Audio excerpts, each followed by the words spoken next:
जगह जगह लोग सड़कों पे निकल आए, लोगों ने आवाज़ उठाई, फेसबुक पे लिख रहे हैं, व्हाट्सएप पे लिख रहे हैं, यूट्यूब पे लिख रहे हैं, पूर्व सैनिक सब जगह से तैयार हो रहे हैं, लेकिन सरकार है कि सुनती नहीं। 33वें दिन में अब कहाँ तक पहुंचा आपका आंदोलन? हमारा आंदोलन मैं सरकार के परिप्रेक्ष्य में बोल रहा हूँ, सरकार से बातचीत कहाँ तक पहुंची? जनता तो समझ गई सारा। अगर जनता समझ गई है ना, सरकार भी समझ जाएगी। सरकार ने अभी तक अपना कोई पत्ता नहीं खोला, ना ही हमारे से कोई मिलने के लिए आया, ना ही कोई ऐसा कोई निमंत्रण कह लो या कोई कोई कुछ नहीं है। सरकार ने अभी तक हिली नहीं सरकार बिल्कुल। ऐसा महसूस हो रहा है कि सरकार हमारा इम्तिहान लेना चाहती है, स्ट्रेंथ दिखाने का।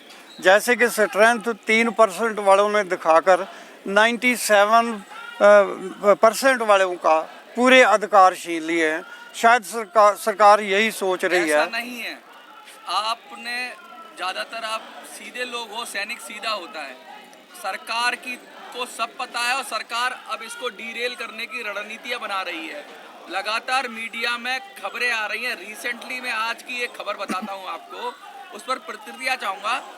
अमृतपाल ने पूर्व सैनिकों को आतंकवादी बनने का लालच दिया, ऐसी खबर निकली है एक अखबार के अंदर। उस पर क्या प्रतिक्रिया है आपकी?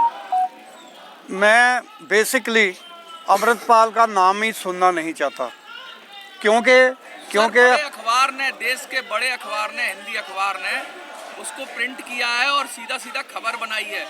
क्या ये किसने खबर निकाली है और इसके पीछे क्या सोर्स है, मैं ये पूछना चाहता हूँ। ये सोच अखबार वाले की खुद की हो सकती है कि उसने अपने टीआरपी बढ़ाने के लिए किया होगा। सिख समाज में अमृतपाल का कोई रोल नहीं है, बस मैं इतना ही कहना चाहूँगा। पूर्व सैनिकों की बात कर रहा है वो, कि पूर्व सैनिकों को लालच दे रहा है और अपनी उसमें भर्ती करने की कोशिश कर रहा है। आप क्या कहना चाहेंगे? देखिए, पहली बात तो साहब ने क्लियर कर दिया है कि अमृतपाल का जो है ना कोई जगह ही नहीं है, और भारतीय सैनिक जो है ना वो इतने कमज़ोर नहीं है कि अमृतपाल जैसा आदमी जो भारतीय सैनिकों, पूर्व सैनिकों को जो है ना वो बरगला लेगा, ये बिल्कुल नहीं हो सकता। इसको हम बिल्कुल नकारते हैं। कोई वो सैनिक हो ही नहीं सकता, उसके बरगलाने में आएगा ही नहीं कोई। आप पूरी तरह से इस खबर का खंडन कर रहे हो? बिल्कुल खंडन कर रहे हैं। पूर्व सैनिक उसके बरगलाने में नहीं आएंगे, नहीं आएंगे, नहीं आएंगे।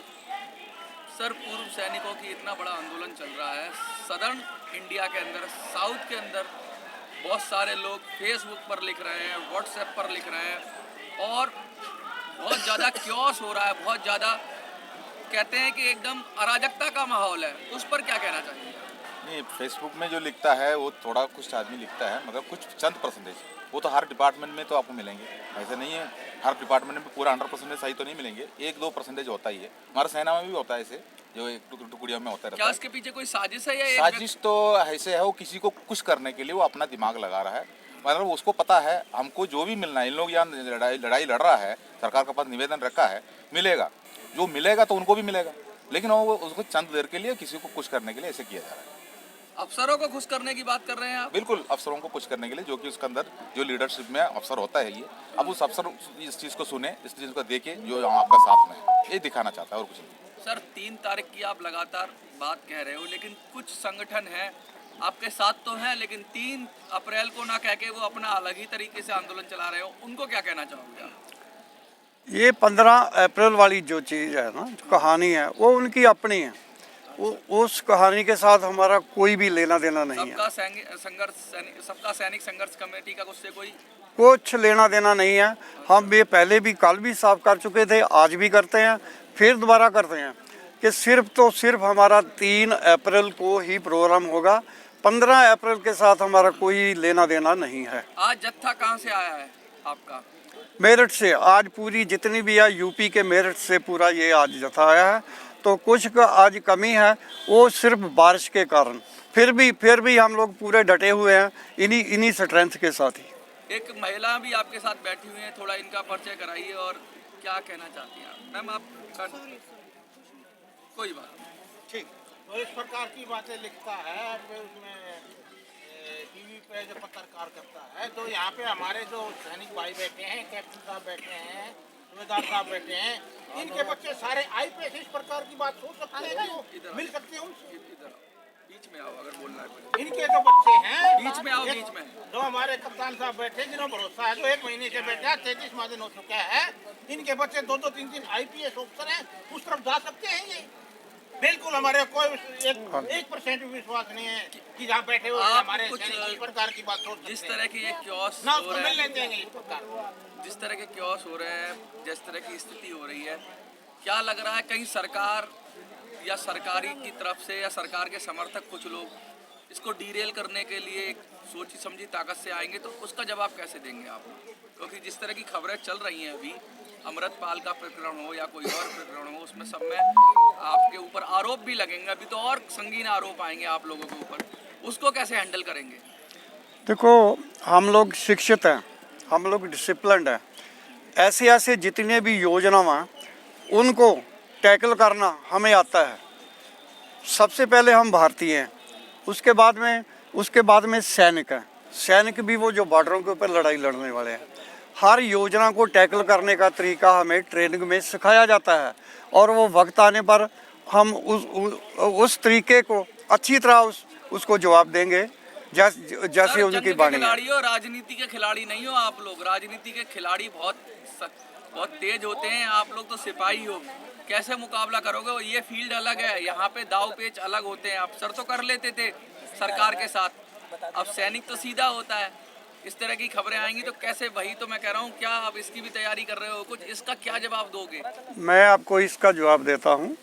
सैनिक ही है, चाहे वो पॉलिटिक्स में आ जाएगा फिर भी सैनिक रहेगा। मैं आपको आज की स्थिति बताता हूँ। 5-6 सैनिक छोटे रैंक के पंजाब में चेयरमैन हैं, सेलेक्ट किए हुए, MLA बने हुए। आप क्या सोच रहे हो कि हम कुछ नहीं कर सकते? हम लोग सब कुछ कर सकते हैं। गाँव के सरपंच बन सकते हैं, MLA बन सकते हैं, मुखिया बन सकते हैं। सरकार बना सकते हो, हाँ, जरूरत पड़ी तो बढ़ा भी सकते हैं। बिगाड़ सकते हो सरकार? नहीं, बिगाड़ नहीं सकते। हम खुद, हमारे में हिम्मत है हर चीज़ की।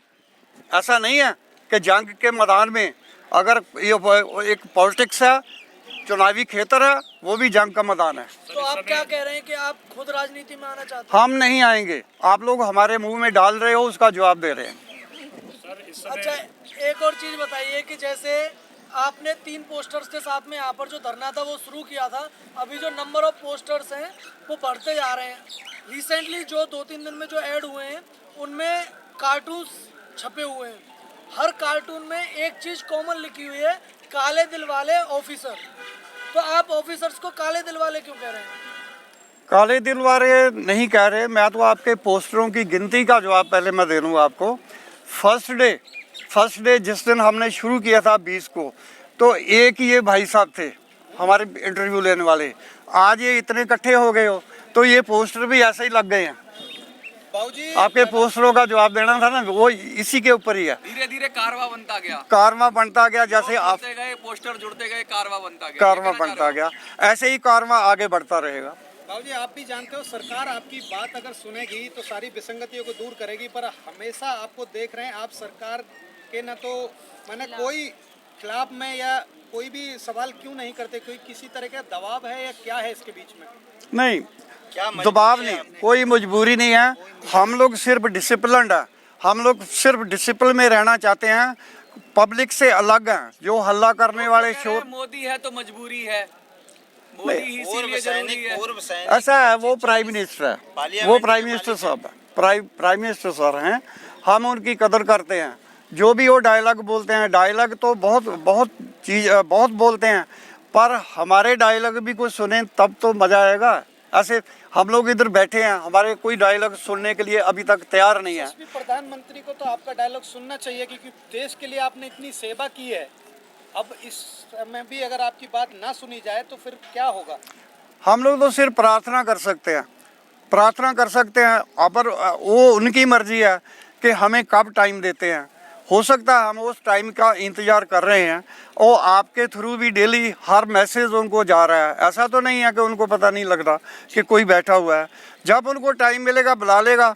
हम भी इधर बैठे हुए हैं, चाहे हमारी मजबूरी समझो, दिक्कत समझो, या हम अपनी जितनी भी हमारे साथ बेनियमियाँ की हुई है उनको सुलझाने के लिए हम बैठे रहेंगे और इंतजार करते रहेंगे। बहुत बहुत नारे लगाओ। जय भारत माता की जय, भारत माता की जय, वंदे मातरम, वंदे मातरम, वंदे मातरम। हो जाए तो देश है, हो जाए तो देश है, हो जाए तो देश है, हो जाए तो देश है। पूर्व सैनिक एकता जिंदाबाद, पूर्व सैनिक एकता जिंदाबाद, पूर्व सैनिक एकता जिंदाबाद।